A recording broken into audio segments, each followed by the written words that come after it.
ko uyu mwanya utari tubere imfabusa. Ngaho dukoreho, ngaho tugire neza, ngaho twigishe, ngaho byutse ibyiringiro by'abari bacogoye, ngaho ngera ureme kwizera kuzima ku bari bagutakaje, ngaho ngera tuyobore ibyiyinzira ku bari bayobyeho gatoya, abari batentebutse bacitse intege ubongeremo imbaraga, abari bafite inyota yo kumenya ibindi byinshi. Mwuka wera ukorere muri aya magambo make yangiye kuvuga, ubahe irindi hishurirwa, ubahe kongera kukumenya ku rundi rwego. Turakuraritse, manuka mu miryango yacu, manuke mu rubyaro rwacu, manuke mu bo twashakanye, ube mu gihugu cyacu mukunzi mwiza, ube mu bagize itorero hirya no hino barimo bakwambaza, barimo baguhamagara, umubiri wawe Kristo hirya no hino mu ngingo zose ziwugize. Abaca mu bihe bikomeye wongere ubakomeze, barimo guca mu bihe by'itotezwa wongere ubakomeze, abarimo guca mu bihe birimo bigerageza mwami kuzinya kwizera kwabo wongere ubakomeze kandi ubambike imbaraga. Hagarana nabo nk'uko wasezeranye kuzabana natwe kugera ku mpera y'isi. Turakwizeye, twizeye ubuntu bwawe, twizeye imbabazi zawe, twizeye kugira neza kwawe.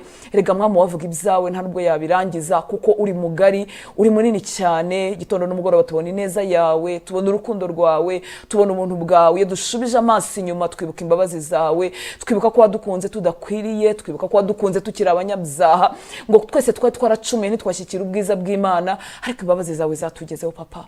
Ntabwo mfite icyo nakwitura, ntabwo mfite icyo naguha ku neza ungirira, ku mbabazi utugirira, ariko mwami turaje tuguha iminsi dusigaje kubaho kugira ngo ikubere ituro rikunejeje. Imyaka dusigaje kubaho mwami uyikoresha uko ushaka, uyikoresha uko wagambiriye, ubuzima bwacu bubereho gusohoza icyo wari waragambiriye ko tuzakora turi hano mu isi. Yobora intambwe z'abahungu bawe, yobora intambwe z'abakobwa bawe, mu gatoya no mu kanini mwami w'abami. Duhagarare nk'uko utwifuza, dukora ibyo wari udutegerejeho, tubereho kuguhesha icyubahiro, maze abatureba mwami barushaho shima izina ryawe, barushaho gushyira hejuru izina ryawe. Urakoze papa, cyubahiro cyose nikikugarukire, ni mu izina rya Yesu dusenze, amen. Imana ibahe umugisha, Imana ibagire neza. Nongeye kubaha ikaze mu mwanya w'ijambo ry'Imana, kandi mashimira mwebwe mufata umwanya mukabihindura ubuzima kugira ngo dufatanye mu ijambo ry'Imana uko umwuka w'Imana aba yariduhaye. Tugiye gufatanya gusoma mu butumwa bwiza bwanditswe na Luka ku gice cyaho cya 5 ku murongo 17 tugeze ku murongo wa 26. Umutwe w'inyigisho tugiye kuganiraho uravuga ngo muri we hari imbaraga zo kugukiza. Muri Kristo hari imbaraga zo kugukiza. Muri we hari imbaraga zo kugukiza. Nta handi ziri, si mu muntu, si mu mukozi w'Imana mwiza dushima, si mu muvuga butumwa mwiza ushimwa. Ni muri Kristo hari imbaraga zo kugukiza. Kandi ndakubwiza ukuri zirahari zihagije zakiza buri kintu cyose kitameze neza mu buzima bwawe. Reka dufatanye gusoma ubutumwa bwiza bwanditswe na Luka igice cya 5 murongo 17 kugeza ku murongo wa 26.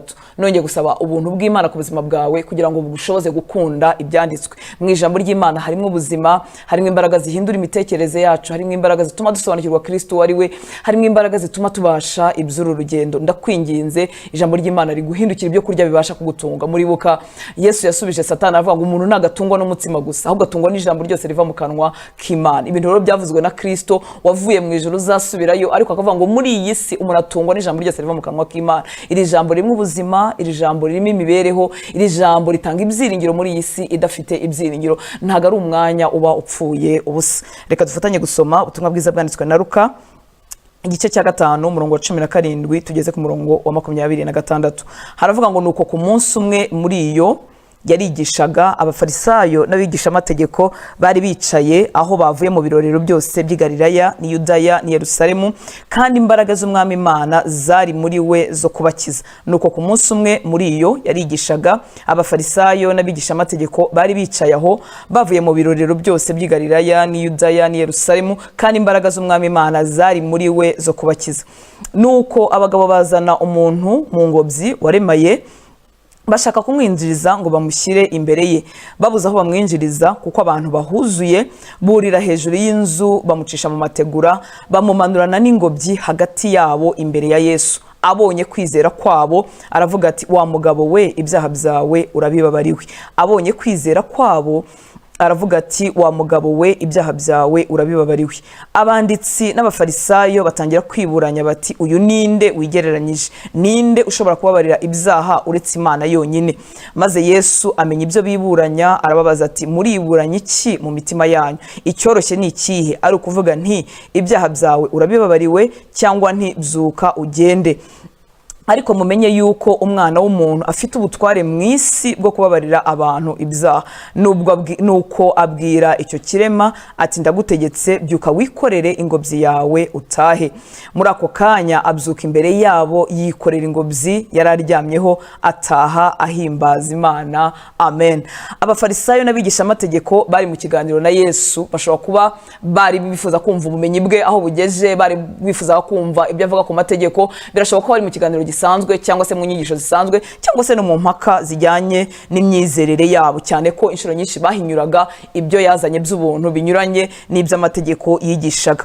Bisa nkaho bari bazanywe n'amatsiko no kujya impaka mu by'amategeko. Urumva inzu yari yuzuye, inzu yari yakubise irimo abantu, niyo mpamvu bari abantu bazanye umuntu umugaye babuze aho bamucisha. Hicaye abigisha amategeko, hicaye abafarisayo, hicaye abandi bantu wenda b'abanyacyubahiro hari bashoboraga kuba muri iyo community mu buryo bwemewe, bashobora kwegera Yesu, bashobora kwegerana n'abo bagabo bakomeye. Bose bari bicaye aho ngaho ngo buzuye mu nzu. Ariko nitegereje uko bashubije nuko bitwaye, Yesu amaze kuvuga kuri uriya mugabo ibyaha byawe urabibabariwe, haguruka nako terura ingobyi yawe wigendera urakize. Nitegereje uko basubije nuko bitwaye, biragaragara ko ibyabagenzaga byari bitandukanye n'ibyagenzaga bari abantu bazanye umurwayi. Imana yacu itugirire neza. Birashoboka ko bari bahari kubw'amatsiko no kumva ubumenyi bwe aho bugeze. Ibyo bintu n'uyu munsi birahari mu nzu z'Imana cyangwa se aho bigisha ijambo ry'Imana mu buryo butandukanye. Abantu bose baza gusa nk'abegereye Yesu ntibagenzwa n'ibintu bimwe, ntago bashaka ibintu bimwe. Bari barimo wenda kwitegereza uburyo ashoboye ndetse n'ibyo adashoboye. Bari bamutegereje kumenya ubumenyi bwe, ubwenge bwe, ibyo azi mu mategeko, ibyo yubaha biragarukira hehe. Bashobora no kuba barashaka kumufatira ku ijambo nk'uko twagiye tubibona inshuro nyinshi muri Bibiliya, bagira ngo bamutegere ku magambo avuga. Imana yacu tugire neza. Ariko ikintu gitangaje, bamaze kuvuga abo bantu ko bari buzuye aho hantu, bavuze n'abari bakora abafarisayo n'abigisha amategeko, bageretseho hariya ku murongo wa 17 ngo nyamara muri we hari harimo imbaraga zo kubakiza. Bigaragare ko abantu bashobora kwegera Yesu abako batazi ko muri we harimo imbaraga zo kubakiza. Aba rero bakozi b'Imana batandukanye, ababigisha amategeko n'abafarisayo, bari baje kuri Kristo ni koko, ariko izi mbaraga zikiza barasa nkaho atari zo bari bakeneye. Imana yacu itugirire ubuntu. Baravuze ngo uyu ninde wigereranyije. Nukurikira neza kiriya kiganiro, Yesu amaze kubwira uriya muntu ngo yabonye kwiza kwabo, arangije aravuga ngo ibyaha byawe urabibabariwe. Bahita bahindukira baribaza ngo uyu ninde wigereranyije ko ari Imana yonyine ibasha gukiza ibyaha. Ntago bari bazi Kristo wari we, ntago bari bazi umwana w'umuntu wari we, ngo nyamara umwana w'umuntu afite imbaraga zo gukiza ibyaha abantu bose. Imana yacu tugirire neza. Kutamenya rero ubushobozi n'imbaraga za Kristo wari kumwe nabo byatumye batakaza igihe cyabo cyo kugendererwa, byatumye batakaza amahirwe yo kwakira izo mbaraga zari muri Kristo zashoboraga kubakiza. Sesi ariko nabo bari bafite ibibazo, bari bafite ibyo bakeneye ku Mana, bari bafite ubutabazi bakura ku Mana, ariko ntibamenye ko umuntu bari kumwe afite imbaraga zo kubakiza. Imana yacu itugirire neza. Ahubwo bari mu mpaka zirimo zivuga ngo uyu muntu arakabya, uyu muntu arigereranyije, uyu muntu arimo aravuga ibintu byo gukiza ibyaha, nta muntu turabona ukiza ibyaha. Bayoberwa Masiya, bayoberwa ko muri harimo imbaraga zo kubakiza, bituma bacikanwa n'igihe cyabo cyo kugendererwa. Imana yacu itugirire neza. Rero bishobora kugarukira, dushobora kwinjira mu rusengero, tukinjira aho bakorera umurimo w'Imana utandukanye, tukinjira habera ivuga butumwa ritandukanye, tugakurikira ijambo ry'Imana mu ikoranabuhanga nk'uko ubu ngubu birimo gukorwa hirya no hino, ariko muri twebwe dufite igitekerezo cyenda gusa n'icyaba abafarisayo n'abigisha amategeko. Twakurikira umuntu avuga ibitangaza by'Imana n'imirimo y'Imana, tukavuga ngo harimo gukabya. Mbabwiza kuri inshuti z'Imana, muri Kristo harimo imbaraga zo kudukiza, nta bikabyo birimo. Ariko hari igihe umuntu acikanwa n'igihe cyo kugendererwa kuko atamenye ko mu mwami Imana harimo imbaraga zo kudukiza. Imana yacu itugirire neza. Mu rugendo rero rwo kwegera Kristo, mu by'ukuri ushaka gukizwa nawe neza n'ibyawe ku giti cyawe, ntabwo ari ibintu bya rusange. Kuba twahurira mu rusengero, kuba twese twakwitwa abana b'Imana, dushobora kuba muri icyo kivunge kimeze nk'icyabari abantu bari buzuye muri iriya nzu, ariko mu by'ukuri ibyo tumushakaho bitameze kimwe. Uru rugendo rwo kugera ku mutima w'Imana, uru rugendo rwo kwihurira na Kristo, ni urugendo rw'umuntu ku giti cye. Imana yacu tugire neza. Biraterwa n'icyakuzanye igihe wazaga kumwegera, biraterwa n'icyo ushaka mu mutima wawe igihe urimo gufata umwanya wo gukurikira ijambo ry'Imana, igihe urimo gufata umwanya wo kumva abakozi b'Imana batandukanye, igihe urimo kwisomera Bibiliya ku giti cyawe, igihe urimo no gusenga ku giti cyawe, biraterwa n'ibyo urimo umushakaho. Ese urabize ko uyu mwami wadukijije ibyaha muri we harimo imbaraga zo kudukiza? Iyo hataza ko harimo imbaraga zo kudukiza, ntabwo uyu murongo wari kuba uri muri Bibiliya, ariko bawushyizemo hagati ahantu bigaragaza ko abantu buzuye aho hantu hose batazi imbaraga ziri muri uyu mugabo.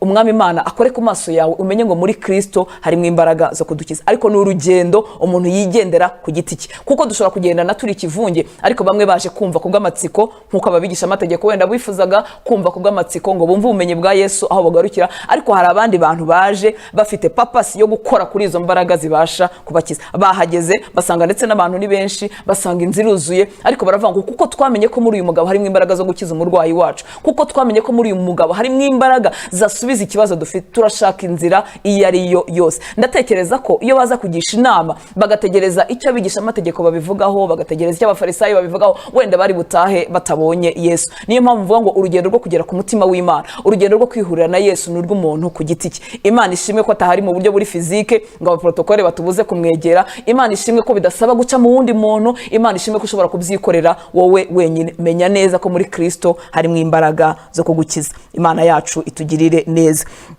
Mvuze gatoya kuri aka kantu ko ari urugendo rw'umuntu ku giti cye, hari igihe umuntu ashaka kubyumvisha benshi, kandi nyamara uburibwe bw'ikibazo cyawe buremereye wowe, burya ntago buremereye abandi bantu. Ikibazo cyawe ni wowe ugifite, ntago abandi bashobora gukompatiza hamwe nawe, abandi bashobora kugushyigikira, ariko uburemere bw'indwara yawe, yaba iy'umubiri, yaba iyo mu mwuka, yaba iyo mu bugingo, uburemere bw'ikibazo cyawe bufitwe nawe wenyine. Niyo mpamvu urugendo rwo kugera kuri Kristo ukwiye gutera intambwe ukarwigiramo wenyine. Ikindi, iyo utarugiye wenyine ushobora guhura n'ibicantege, n'abakunaniza, n'abakubwira ngo biriya bintu n'ugukabya ntibikibaho, n'abakubwira ngo imbaraga z'Imana ntizigikora, n'abakubwira ngo iby'umwuka wera byarangiye cyagiye, ngo iki ni igihe cyo kwirwanaho, iki ni igihe byararangiye. Ntabwo byarangiye. Muri Kristo harimo imbaraga zo kudukiza. Iyo turebye gatoya hano muri Mariko igice cya 5:37 nako 35 kugeza kuri 37, Mariko 5:35 kugeza kuri 37, haravuga ngo akivugana nawe haza abavuye kuri wa mutware w'isinagogi.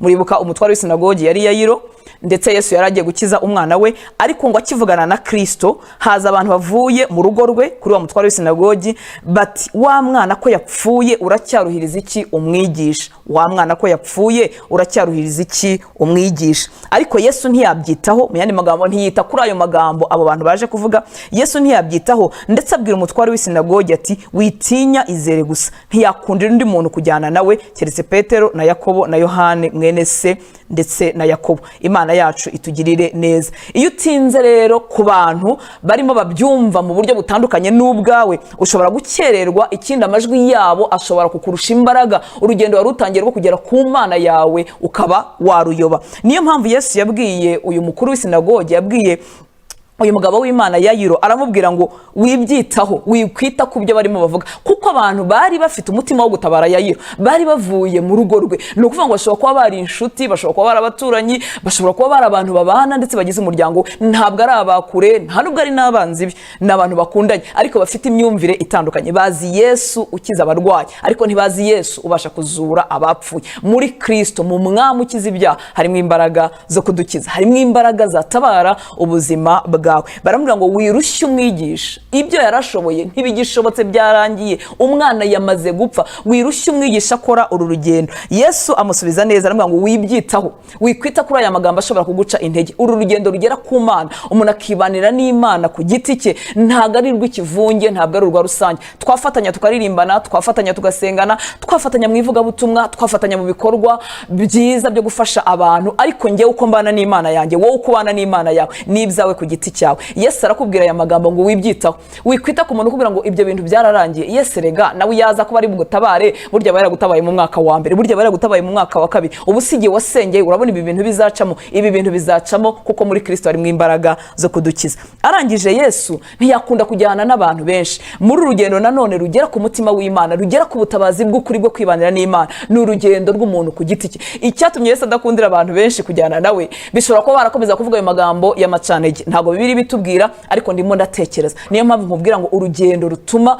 ugera mu mutima w'Imana, ukihurira n'Imana, ukihurira na Kristo ufite imbaraga zo kugukiza, n'urwawe wenyine. Yesu yatoranyije abantu bari bubashe kubyumva. Yesu yatoranyije abantu batari bugende bakomeza guca intege uyu mukuru w'isinagogi. Imana yacu itugirire neza. Muri Kristo harimo imbaraga zo kudukiza, ariko abamwegereye bose siko bashaka izo mbaraga. Harabigisha amategeko, harabafarisayo, harabaje mu rugendo mu rusengero kubwo gutembera, harabaje kumva ubushobozi bwo mwigisha niba koko abivuga neza nkuko bikwiriye, niba dategwa, niba ntacyo yica. Harabagenzwa n'ibyo ngibyo. Hari n'abandi baza mama kubwo amatsiko, bumva bafite amatsiko yo kwirebera uko bigenda, ariko badategereje imbaraga zikiza ziri muri we. Ariko abantu bose bazi ko muri we harimo imbaraga zo kubakiza, bajya batahana ibitangaza byabo. Uko Yayiro yatahanye igitangaza cye, umwana w'akazuka, ukuriya mugabo wamanutse mu gisenge yatahanye igitangaza cye, agakira indwara, agakira ibyaha, na n'uyu munsi Yesu aracyabikora. Inzira itugeza kuri data irakinguye. Guca muri Kristo bituma mpabwa ibyo data ambikiye. Muri we harimo imbaraga zo kudukiza. Ntiziri mu munyedini n'umwe, ntiziri mu itorero na rimwe, ntiziri mu muvugabutumwa n'umwe, zibikiwe muri Kristo Yesu, kandi wemerewe kuhagerayo. Ikindi navuga ibintu byinshi bitandukanye tubonera muri izi mbaraga zidukiza. Icya mbere nifuza kuvugaho, muri we harimo imbaraga zo gukiza indwara mbi cyane yitwa icyaha. Imana yacu tugire neza. Niba hari ikintu gicogoje iyi si, niba hari ikintu gitumye isi mbi, niba hari ikintu gitumye abantu batura mu mibabaro, ni indwara yitwa icyaha. Muri Kristo rero harimo imbaraga zo gukiza icyaha. Niho honyine hari umuti w'iyo ndwara yitwa icyaha. Mu isi bashobora gukiza izindi ndwara, abantu bashobora gukora neza bagakira ubukene, abantu bashobora gukira n'indwara z'umubiri mu baganga b'abahanga, abantu bashobora kukubagaho igice cy'umubiri cyangiritse bagashyiraho ikindi, babaganga b'abahanga bazi gukora ibyo bintu bakabikora neza. Ariko indwara yitwa icyaha, ubukire bwayo no gukira kwayo no gukiza kwayo n'umuti wayo biri muri Kristo wenyine. Kristo ni umunyembabazi ku rwego tutabasha kumva. Ndakwinginze ukuri mu mwegera uhere kuri icyo ngicyo, umubwira ngo randurana n'imizi iyi ndwara yitwa icyaha. Imana yacu tugirire neza. Iyo turebye uyu mugore bafashe asambana mu butumwa bwiza mwanditswe na Yohana igice cya 3, uyu mugore wafatiwe mu cyaha hagati, mu gifaransa baravuga ngo ni en flagrant, abirimo si bihuha, ntibamubekeye, bamufatiye hagati mu cyaha. Ku murongo wa 3 ubutumwa bwiza bwanditswe na Yohani haravuga ngo abanditsi n'abafarisayo bamuzanira umugore bafashe asambana, bamuta hagati. Ni ukuvuga ngo ntibamubeshyera, si ibihuha, ntibabihimbye, bamufashe, mbese bafite ibihamya. En flagrant hagati mu cyaha, baramuzana ngo bamuta hagati. Yari umugore uciriweho iteka, yari umugore bisa nkaho ubuzima bwe burangiye, kuko amategeko yaravuga ngo bazafata asambana bazamutera amabuye. Ikintu giteye agahinda nuko bari bagiye kuyatera umugore gusa kandi atasambanaga n'igiti, ariko amategeko nuko nguko yavugaga. Ndimo ndagerageza kwinjira gatoya mu bitekerezo by'uwo mugore uko byari bimeze. Uyu mugore ashobora ko yaribwiye ati ubwo nafashwe n'abantu nabo bajya bagira intege nkeya, nabo bagira ibyaha muri bo, nabo batari abakiranutsi, bakaba bagiye kuntera amabuye, bakaba bamereye nabi, none ubwo bangejeje imbere y'umukiranutsi witwa Kristo, aho birarangiye. Imana yacu tugirire neza. Ariko hageze atangazwa n'imbabazi zidakwirwa mu bwenge bwacu yasanze mu maso ya Kristo. Yari yibwiye atubwa abantu bontu nabo bafite ibyaha banciriyeho iteka, none ubwo ngeze imbere y'umukiranutsi, aha ngaho no rupfu nyarupfu. Ariko agiye kubona, abona amaso y'imbabazi, abona imbabazi mu maso ya Kristo, abona ubuntu butangaje. Yesu aramubwira ku murongo wa 10 w'iki gice cya 8 n'umurongo wa 11 ngo Yesu arunamuka.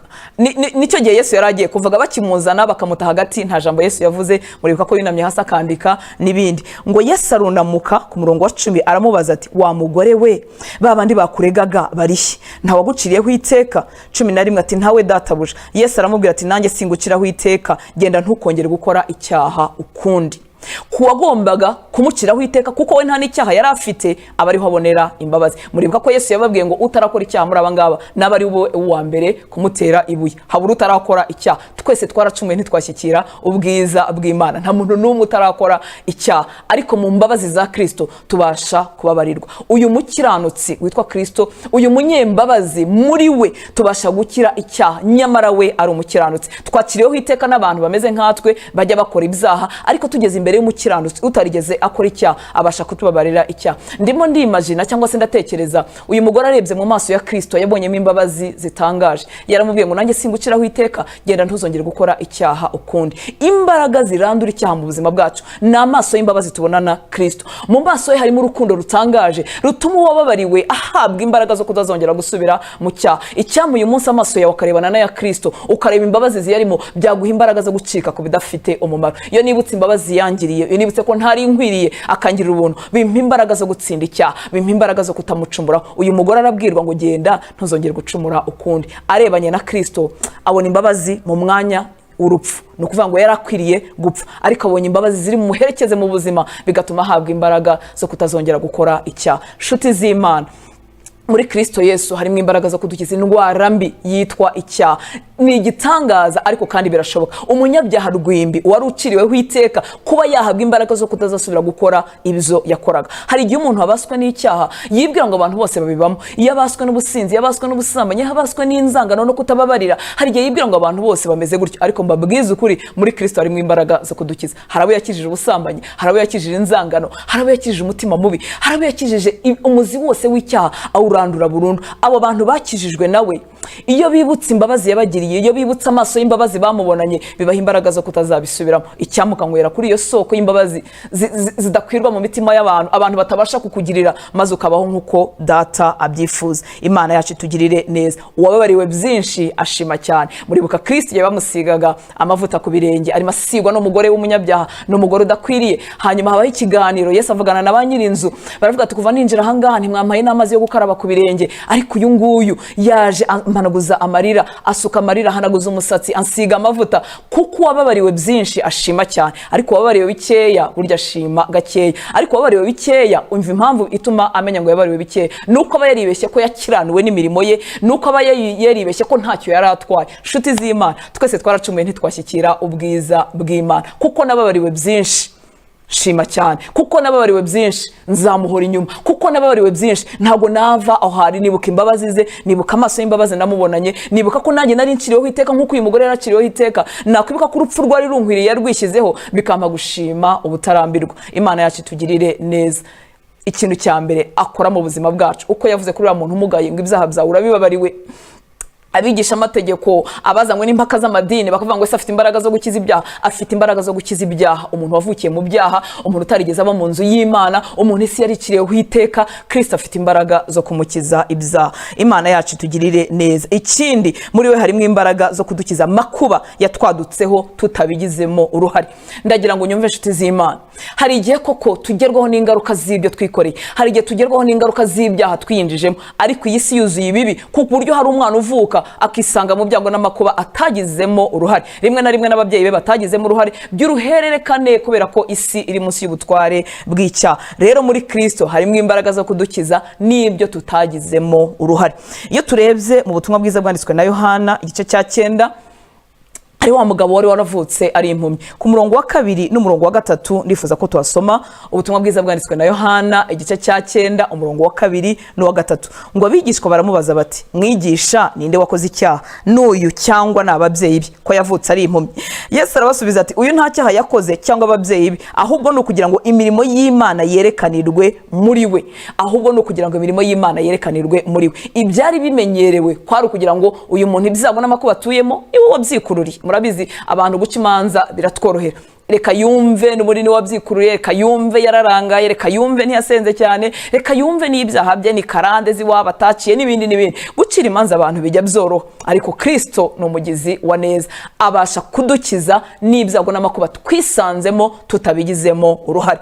Arebye uyu mugabo, murabizi ko yaje kumukiza, aramukiza. Abafarisayo n'abigisha amategeko barongera bagaruka ku cyo wakije umuntu ku isabato. Ababyeyi be batinya guhamya, si n'umwana wanyu. Wa mugabo aravuga ati, nakize, icyo narinzi nari impumyi, ariko uyu munsi ndareba. Muri Kristo harimo imbaraga zo kudukiza ibintu tutagizemo uruhare. Ni igihe cy'igihangayikishije ubuzima bwawe uyu munsi. Hari imbaraga za karande, hari ibibi twisangamo mu muryango w'iwacu, hari ibintu bidukurikirana tutazi aho byavuye, ukisanga hari ibyago wasanze iwanyu, nawe biragukurikirana, nawe biragukomeza, utazi naho byavuye, utarabigizemo n'uruhare. Umva nkubwire inshuti y'Imana, witinya ibyo bibi, muri Kristo harimo imbaraga zo kugukiza ibintu utagizemo uruhare. Ni ibiki byicaye ku buzima bwawe? Ni ubusinzi wasanze iwanyu, ni ukudashaka wasanze iwanyu, ni ubusambanyi wasanze iwanyu, ni ubukene bumeze nk'akarande umuntu agerageza gukora ejo bikanga. Ni ibyo byose wahasanze, muri Kristo harimo imbaraga zo kugukiza n'ibyo utagizemo uruhare. Uyu munsi mwegere, utitaye ku byo abigisha amategeko bavuga, utitaye ku byo abafarisayo bavuga, utitaye ku bantu bari mu kivunge kirimo kigendana nawe gisa nk'ikicaye aho Yesu ari. Ibyo byose ntubyiteho nshuti y'Imana, haranira kumwigereraho ku giti cyawe. Muri we harimo imbaraga zo kudukiza ibintu tutagizemo uruhare. Imana yacu itugirire neza. Icya gatatu nifuza kuvuga, muri we harimo imbaraga zo kudukiza indwara zananiranye we, zakumazemo ibyiringiro. Abaganga bavuze ko bidashoboka, siyansi ikavuga ko bidashoboka, abo mu bana bakavuga ko bidashoboka. Muri we harimo imbaraga zo kudukiza indwara zananiranye. Icyangombwa ni icyo wowe umutegerejeho. Iyo turebye uyu mugore wavaga amaraso mu butumwa bwiza bwanditswe na Mariko igice cya 5 umurongo waho wa 26, ubutumwa bwiza bwanditswe na Mariko igice cya 5 kuva ku murongo wa 26, ngo ababazwa n'abavuzi cyane.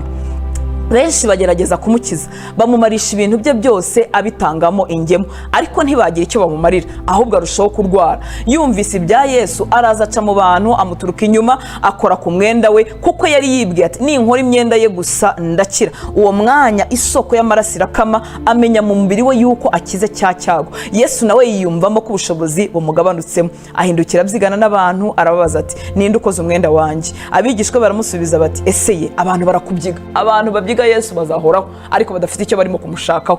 Abantu barakubyiga, nawe ukagira ngo ninde unkozeho.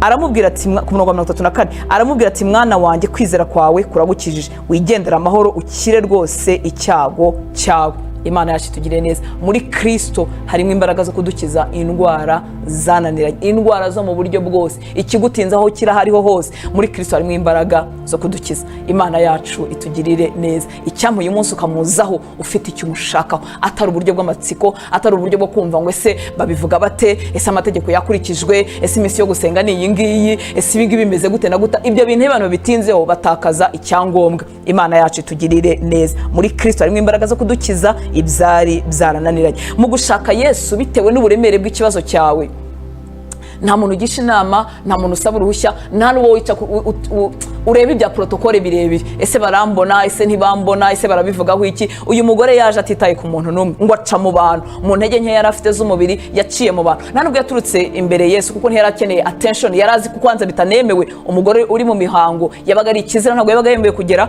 ahantu hari abantu. Ariko kubera uburemere bw'indwara ye n'uburyo abumaranye igihe, n'amakuru yari yumvise kuri Yesu ko afite imbaraga zo kumukiza muri we, ibyo byose yabirenzeho, yirengagiza icyo abantu basigare bavuga, aragenda akora kuri Yesu. Nshuti y'Imana, ni ibiki bikuremereye?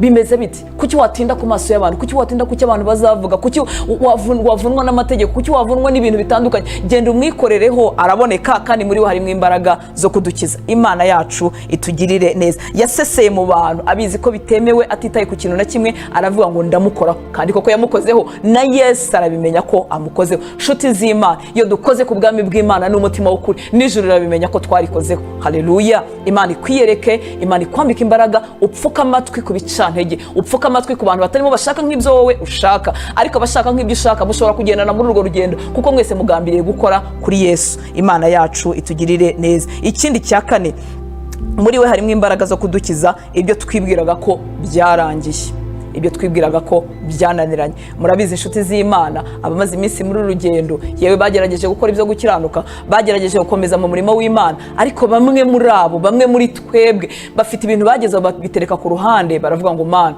ibi ngibi reka tubyihorere, twikomerezanye mu rugendo. Byanze gukoreka, birasa nk'ibyananiranye, ariko njyewe nawe turakomeje mu rugendo. Muri Kristo harimo imbaraga zo gukiza ibyo bintu twashyize ku ruhande, twamaze guparika. Imana yacu itugirire neza. Iyo turebye uyu mugore wari uri mu rusengero, wari uhetamye imyaka 18, nshuti y'Imana, ntabwo yari ari hanze y'isinagoge, ntabwo yari ari mu bapagani, yari ari mu bantu bategereje kugira neza kw'Imana. Yubahirizaga iby'icyo gihe, niba ari isabato, niba ari kuba mu rusengero, ni ukuvuga ngo yari umwizera mwiza tumugereranyije n'abizera b'uyu munsi. Ariko imyaka 18 ahetamye, kandi yitabira kuba mu materaniro. Imana yacu itugirire neza.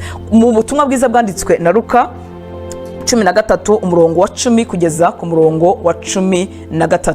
Haravuga ngo Luka 13 10 kugeza kuri 13 ngo nuko ku munsi w'isabato yigishiriza mu isinagogi asangamo umugore ufite dayimoni utera ubumuga. Uwo mugore yaramaze imyaka 18 ahetamye atabasha kunamuka na hato. Yesu amubonye aramuhamagara amugira ati mugore ubohowe ubumuga bwawe. Amurambikaho ibiganza, muri ako kanya aragororoka ahagarara yemye ahimbaza Imana. Nshuti z'Imana, mu gukomeza mu nzira yo gukiranuka, mu gukomeza uhagaze mu by'Imana igushakamo, ntago wamenya umunsi, ntiwamenya isaha, ntiwamenya umwaka uzahurira no kugira neza kw'Imana. Ndabizi hari abakiranutsi benshi babanye n'ibintu bimaze imyaka, babwiye Yesu ngo ntacyo, reka dukomeze urugendo, ariko ibingibi byo byaranze, sinzakuvaho, sinzareka kugukorera, sinzareka gukiranuka, ariko ibingibi byaranze. Mu rugendo rwo kuguma aho Yesu ari, mu rugendo rwo kuguma aho Yesu ashaka, harimo guhura n'Imana byiza kandi bitunguranye. Yari isabato nk'izindi zose, no ngo yari umunsi wo gusenga nk'uko abantu bose basanzwe bajya mu materaniro, yari umunsi usanzwe, yarabyutse nk'uko bisanzwe, yambaye nk'uko bisanzwe, ariko ntiyigeze arekeraho inzira nziza yari yatangiye yo kugendana n'Imana no kwifuza kumva iby'Imana ivuga. Yigumira muri iyo nzira, ariko mu by'ukuri atagitegereje ibyo kwemeshwa. Imyaka 18 n'uburwayi, ibyiringiro biba byarashize, ariko Imana imutunguza ineza. Nshuti z'Imana, umva nkubwire, Yesu afite imbaraga zo kudukiza n'ibintu twamaze guparika, n'ibintu twashyize ku ruhande, tukavuga ngo tuzakomeza inzira yo gukiranuka, tuzakomeza kujya mu nzu y'Imana, tuzakomeza kugukorera nk'uko waduhamagaye, ariko iki ngiki cyaranze. Imana yacu itugirire neza. Ntabwo wamenya igihe uzahurira na Kristo ugatungurwa n'ineza. Ndakwinginze guma muri ibyo ngibyo. Iyo dutanze nanone urugero, turebye urugero rwa Zakariya, umukozi w'Imana Zakariya, se wa Yohane umubatiza. Bibiliya iravuga ngo yari umukiranutsi n'umugore we kandi bari abakiranutsi, ariko nta mwana bari bafite. Mu butumwa bwiza nanone bwanditswe na Luka ku gice cya mbere kuva ku murongo wa 8, reka dusome umurongo wa 8. Haravuga ngo nuko ubwo Zakariya yari agikora umurimo w'ubutambyi imbere y'Imana, kuko umugabane we utahiwe n'igihe. Ubwo Zakariya yaragikora umurimo w'ubutambyi imbere y'Imana, ku murongo wa 11, maze marayika w'Umwami Imana aramubonekera ahagaze iburyo bw'igicaniro cy'imibavu. Umurongo wa 12, Zakariya amubonye arikanga agira ubwoba, ariko marayika aramubwira ati witinya Zakariya, kuko ibyo wasabye byumviswe, umugore wa Elizabeti azakubyarira umuhungu, uzamwite Yohana. Umurongo wa 18, Zakariya abaza marayika ati ibyo nzabibwirwa n'iki, ko ndi umusaza n'umugore wanjye akaba ari umukecuru. 19, marayika aramusubiza ati ndi Gaburiyeli uhagarara imbere y'Imana, kandi natumwe kuvugana nawe ngo nkubwire ubwo butumwa bwiza. Yemwe ba Zakariya, mwebwe mwakomeje kuba ku gicaniro, mwakomeje kubana n'Imana, ba Zakariya na ba Zakarine b'abagore, Imana yacu ikomeze gukomeza. Ntago Zakariya yarazi ko umunsi umwe azahura na marayika kuri iki gicaniro, ngo yari yasubiye mu murimo nk'uko yari asanzwe awukora. Uburyo yasubije marayika wamwumva, natwe twabisubiza. Marayika aramubwiye ngo gusenga kwawe kwarumviswe. Utekereza Zakariya ko bari bashaje, yari agisengera umwana? Ashobora kuba yarabisengeye mu myaka 20 ishize, ashobora kuba yarabisengeye mu myaka 15 ishize, ashobora kuba yarabisengeye mu myaka 10 ishize, ariko ntiwamenya igihe uzahurira n'ineza y'Imana. Wiva kuri urwo rugendo, wiva muri uwo murimo, wireka ibyiza watangiye. Uyu marayika wahuye na Zakariya, aharaho yahura nawe uyu munsi, aharaho yahura nawe umwaka utaha, aharaho yahura nawe mu myaka 5. Wicogora, wibivamo. Imana yacu itugirire neza. Uko marayika yamubwiye ngo ndi marayika uhagarara, ndi marayika Gaburiyeli uhagarara imbere y'Imana, ibi bintu biracyakorwa na n'uyu munsi. Aba marayika ni imyuka ishinzwe gukorera abazaragwa agakiza, itumwa na Data gukorera abazaragwa agakiza. Ndifuza kubwira wowe umeze nka Zakariya, uri muri urugendo, wakomeje gukorera Imana, wenda ntiwabyaye, wakomeje gukorera Imana, wenda umugore ntiyakijijwe, umugabo ntiyakijijwe, urubyaro ntirwakijijwe, ubukungu ntibwaje, wenda hari indwara, hari igishako kiri ku buzima bwawe, na bya bintu byose ukoma hagatima ukavuga uti ariko Yesu nubwo tubanye, ariko ahangaha waranyihoreye. Ntabwo yakwihoreye. Inshuti z'Imana, muri we harimo imbaraga zo kugukiza. Ashobora kuzagutunguza neza igihe utabyiteze.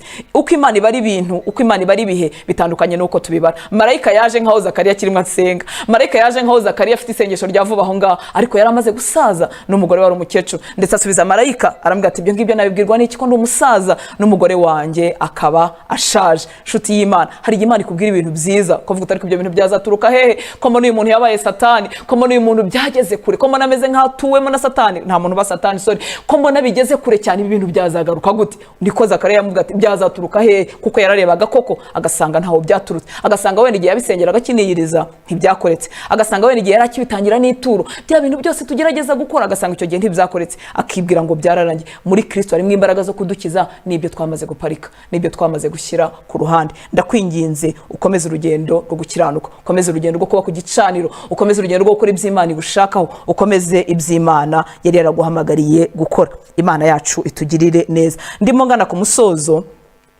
Muri aba bantu bagirirwa neza n'Imana habamo amoko abiri y'abantu nifuza kuvugaho. Hari abantu bagirirwa neza n'Imana bakabyarana n'Imana abo bikaba birarangiye. Benshi muri abo ngabo ntago twumva izindi nkuru zabo muri Bibiliya. Yaje afite umwana urwaye, Imana imukirije umwana, aragiye birarangiye. Tugarutse mu buzima bwacu bw'uyu munsi, hari abantu baza ku Mana, Imana ikabagira neza, akaza akeneye urubyaro, Imana ikamuha kubyara, yo kabyara akabyara koko akagenda. Akaza hari ubukene bwamutinzeho, Imana ikamugira neza, igahumugisha imirimo y'amaboko ye bikarangira akagenda. Imana igenda idutabara mu buryo butandukanye. Hari ubwoko rero bw'abantu bahabwa n'ibyo bashaka ku Mana bagahita batandukana n'Imana. Hari abandi rero bahabwa n'Imana kugirwa neza ariko bakaguma aho ngaho, bakavanga uyu muntu namuvaho nkajya he, bakavanga aho naboneye imbabazi, aho nakiriye icyaha, aho natabariwe, aho nakuyeho igisuzuguriro, uyu muntu namuvaho nkajya he. Ndakwifuriza kuba muri abo ngabo. Abo ngabo nibo bakomeza kugira ishyaka ryo kuvuga ubutumwa bwiza. Abo ngabo nibo n'igihe Yesu asa nkaho ntacyo yakoze bamugumaho. Abo ngabo bameze nka Mariya Madalena. Mariya Madalena ngo Yesu yaramwirukanyemo amadayimoni arindwi, yaramusubiza icyubahiro, yaramusubiza agaciro, yaramusubije ubuzima, ariko Yesu amaze gupfa, Mariya Madalena murabizi yarihutaga ajya kumva ajyanye ibihumura neza. Yaragiye gusiga Yesu w'umurambo, ntabwo yaragiye gusiga Yesu w'icyubahiro, ntabwo yaragiye gusiga Yesu ukora ibitangaza, yaragiye gusiga Yesu w'umurambo. Imana ishimwe ko Yesu n'umunsi yazutse yarebye wa muntu wamukunze cyane akavuga ati nguyu ni Ubwire inkuru z'umuzuko bwa mbere. Nshuti z'Imana, ni ibipande bibiri by'abantu. Hari abagirwa neza n'Imana bakarangiriza aho ngaho, hari abandi bagirwa neza n'Imana tukaguma aho ngaho. Nifuza ko waba muri abo ngabo. Subiza amaso inyuma wibuke neza y'Imana. Ikindi niba itaranabikora, Imana niyo kwizerwa, si kuri wowe izigiraho kugira nabi, si kuri wowe izigiraho guhemuka. Ba muri iki gipande cy'abantu bagumana n'Imana bakavuga ngo nabonye neza ye sinzamuva inyuma. Aba bantu iyo bavuze ubutumwa babuvuga neza, aba bantu iyo bakoreye Imana bayikorera neza, kuko baravuga ngo ibyo namubonyeho namuvaho nkajya he, ko ari ufite amagambo y'ubuzima. Ntago ari uko bafite imbaraga, ni abanyantege nkeya, ariko Imana yitegereza umutima wakunze, ikitegereza umutima womatanye, nabi ikavuga ngo aba bantu nzabana nabo. Mu by'ukuri iyo tuba abantu nyabantu bashyira mu gaciro, ntabwo Yesu umuntu yakiyeretse bwa mbere yazutse yakabaye aba Mariya Madalena. Afite reputation itari nziza, ikindi n'umugore mu gihe kitari cyemewe, ariko Yesu yitegereza umutima wamukunze. Umutima wamaze gukundwa na Yesu nawe ugatera intambwe uvuga uti nanjye uyu mugabo sinzamuvaho. Yitegereza umutima w'urukundo avuga ngo nubwo ari umunyantege nkeya, uyu muntu sindi bumureke, uyu nguyu niwe nzabwira inkuru z'umuzuko. Imana yacu itugirire neza. Muri Kristo harimo imbaraga zo kudukiza, zirahari, biraterwa n'uburyo uri bumwegere. Harimo imbaraga zo kugukiza ibyo utagizemo uruhare, harimo imbaraga zo kugukiza ibitinze, harimo imbaraga zo kugukiza ibyo waparitse washyize ku ruhande, harimo imbaraga zo kugukiza icyaha akagikuramo burundu, wakwibuka amaso y'imbabazi yakurebanye bikaguha imbaraga zo kutazongera kumucumuraho. Imana yacu itugirire neza. Mu ntege nke zacu agasukamo imbaraga, agatoranya abantu badakwiriye nka ba Mariya Madalena, kubera umutima wakunze ukagumayo, akavuga ati uyu nguyu nzakorana nawe, nzamwicaza hadakwiriye, nzamukoresha ibyo atarashoboye, nzasuka imbaraga zanjye muri we. Icyamukaba muri uruhande rw'abantu bagirwa neza n'Imana ariko bagahita bahaguma, ntibabyarane abo ngabo. Imana yacu itugirire neza. Aba bantu kandi baharanira kubwira abandi ibyo babonye ku Mana. Igituma ubutumwa bwiza buvugwa ntago burimo kuvugwa n'abanyembaraga cyane, ntago burimo kuvugwa n'ababyigiye cyane, ntago burimo kuvugwa n'abakwiriye cyane, ahubwo baravuga ngo ibyo namubonyeho, imbabazi yangiriye nzahagaranira kubibwira abandi, ineza namubonanye, ubutabazi nabonye, za mbaraga zikiza nakozeho zikankiza nzaharanira kubibwira abandi. Imana iguhe umugisha, Imana ikugire neza. Reka dufatanye gusenga. Wibuke, uzirikane, ubibike mu mutima wawe, muri we harimo imbaraga zo kudukiza. Ntugende by'amatsiko, ntugende by'uko ari Isabato cyangwa ari ku cyumweru, ntugende kuko ushinzwe kuririmba, ntugende kuko uri umuvuga butumwa cyangwa uri pastor ugomba gutanga ikibwiriza. Genda nkuko bari abantu baciye hejuru muri parafo bagiye baravuze ngo uyu muntu afite imbaraga zo kudukiza, turaruhuka ruko tumugeze. Wiba mu bantu bicaye hafi ya hari ubuntu bw'Imana ariko utaha udasogongeye kuri ubwo buntu. Umutima wawe nugira amatsiko, nugira inyota yo gusingira ku mbaraga zikiza. Imana ibahe umugisha, Imana ibagirire neza. Reka dufatanye gusenga. Data, mu izina rya Yesu nguhaye icyubahiro, ngushyize hejuru, uri uwo kwizerwa. Ijambo ryawe ryongeye kumbwira muri iki gitondo, ryongeye kutwibutsa ngo muri wowe harimo imbaraga zo kudukiza. Ndasengera abahungu bawe n'abakobwa bawe bari muri ibi byiciro bitandukanye twavuze, yewe n'ibyo tutavuze, kugira ngo wongere ukore ku mitima yabo, bibutse ko muri wowe harimo imbaraga zo kubakiza. Bibutse mukunzi mwiza, biyereke Mana yacu, biyereke inshuti nziza, biyereke mutabazi wacu, sinzi ikimuremere n'ikicariye ubuzima bwe, ariko mwibutse ko muri wowe harimo imbaraga zo kumukiza. Mwami, muhagurutse mu mbaraga kugira ngo abashe kugusanga, kugira ngo abashe kukwegera, ntacire urugendo hagati. Urakoze kuri umunyembabazi, urakoze kuri umugizi wa neza. Kiza icyaha mu mutima w'umuntu wibazaga ko azaturana nacyo akabana nacyo imyaka yose. Kiza indwara yari inaniranye mu buzima bw'umuntu wari waragerageje byose bikanga. Kiza ingorane yisanzemo atazigizemo uruhare. Uwiteka Mana Nyiringabo, nabohorwe mu buryo bwa burundu. Mwiyereke mukunzi mwiza, imbabazi zawe nizimubeho, ineza yawe nimugaragareho. Mwibutse ko muri wo harimo imbaraga zo kugukiza. Ave mu mpaka z'amadini, ave mu by'imihango, ave mu bareba by'amatsiko, ahubwo asingira izo mbaraga ziri muri wowe zibasha kumukiza. Urakoze Data, icyubahiro cyose nikikugarukire, ni mu izina rya Yesu dusenze, amen. Imana ibahe umugisha, Imana ibagirire neza, reka ubuntu bw'Imana bubane namwe. Murakoze.